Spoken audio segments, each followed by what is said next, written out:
போச்சம்பள்ளி அருகே நிலத்தகராறில் கல்லூரி மாணவியை கத்தியால் தாக்கி பாலியல் கொடுமை செய்ததாக கூறப்படும் சம்பவம் பெரும் பரபரப்பை ஏற்படுத்தியிருக்கிறது.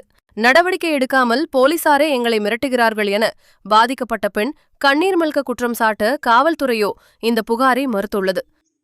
கிருஷ்ணகிரி மாவட்டம் போச்சம்பள்ளி அடுத்த மற்றொரு தரப்பினருக்கு இடையே நிலம் சம்பந்தமாக நீதிமன்றத்தில் வழக்கு நிலுவையில் உள்ளதாக கூறப்படுகிறது. இந்த நிலையில் கடந்த 3ஆம் தேதி விவசாய நிலத்தில் ஏற்பட்ட வாக்குவாதத்தை தனது அலைபேசியில் வீடியோ எடுத்துள்ளார். இதனால் ஆத்திரமடைந்த எதிர்த்தரப்பினர் அலைபேசியை பறித்து உடைத்ததோடு கத்தியால் தாக்கியதில் மாணவியின் கை மற்றும் கழுத்து பகுதியில் கீறல்கள் காயம் ஏற்பட்டதாகவும் பாலியல் அத்துமீறலில் ஈடுபட்டு 9 பேர் கொண்ட கும்பல் தாக்கியதாகவும் அவர்கள் குற்றம் சாட்டுகின்றனர்.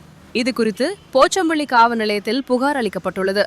ஆனால் உரிய நடவடிக்கை எடுக்காமல் வீட்டில் ஆண்கள் யாரும் இல்லை, வழக்கை வாபஸ் பெற்றுக் கொள்ளுங்கள் என போச்சம்பள்ளி போலீசார் தங்களை மிரட்டுவதாக பாதிக்கப்பட்ட மாணவியும் அவரது தாயும் நேர்காணலில் கண்ணீருடன் தெரிவித்துள்ளனர். எந்த ஒரு நடவடிக்கை நாங்க சொன்னதே எழுதாம அவங்க மாத்தி எழுதிட்டு இதுல கையெழுத்து போடுங்கம்மா ஆனா எங்களை மிரட்டி நேத்து வர சொல்லி கையெழுத்து வாங்கிக்கணும். அவங்க ஆள் பலம் பணம் பலம் எல்லாமே இருக்கு, உங்களுக்கு எந்த ஒரு சப்போர்ட் இல்லைன்னா வீட்டுக்கு போனுங்கன்னா நீயும் உன் பொண்ணு உயிரோட இருக்க மாட்டேங்கன்னு எங்களை மிரட்டுறாங்க சார். போச்சம்பள்ளி ஸ்டேஷன் அந்த கூப்பிட்டு எஸ்ஐ மிரட்டினது சார்.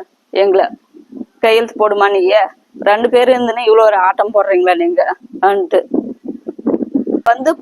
பழைய இந்த கேஸ் நடக்கிறதுனால என் பொண்ணை இது மாதிரி எல்லாம் பண்ணேன்னா அந்த கேஸ்ல இருந்து இந்த கேஸ் வரையும் நீ ஸ்டேஷன் பக்கம் போக மாட்டேன் என் பொண்ணை இது மாதிரி பண்ணது சார்.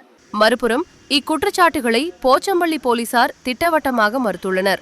நிலம் சம்பந்தமான மோதலில் இரு தரப்பிலும் அடிதடி மட்டுமே நடந்துள்ளதாகவும் பாலியல் வன்கொடுமை குற்றச்சாட்டு உண்மைக்கு மாறானது என்றும் தெரிவித்துள்ளனர்.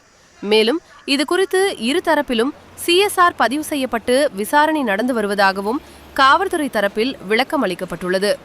பாதிக்கப்பட்ட பெண்ணின் குற்றச்சாட்டும் அதைத் தொடர்ந்து காவல்துறை அளித்துள்ள மறுப்பு விளக்கமும் இப்பகுதியில் விவாத பொருளாக மாறியுள்ளது.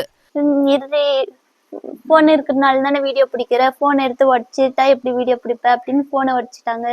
போனை உடச்சிட்டு நீ உயிரோட இருக்கிறனால தானே எல்லாம் பண்ணிட்டு திரும்புற, உன்னை சாவிடிச்சுட்டா எல்லாம் முடிஞ்சிடும் அப்படின்னு சொல்லி சூரிய எடுத்து கழுத்து அறுத்துட்டாங்க. மஞ்சுநாதன்றவங்க கழுத்து அறுத்துட்டு இதோட விட்டா நீங்க அடங்க மாட்டீங்க அப்படின்னு சொல்லி 6 பேர் சேர்ந்துன்னு வந்தாங்க. டாப் கழட்டிட்டாங்க, பேட்டேஜ் பண்ணாங்க. டாப் கழட்டிட்டு அதுக்கப்புறம் அந்த அசிங்கத்துல கீழே விழுந்துட்டோன்னே எல்லாம் சேர்ந்து அடிச்சுட்டு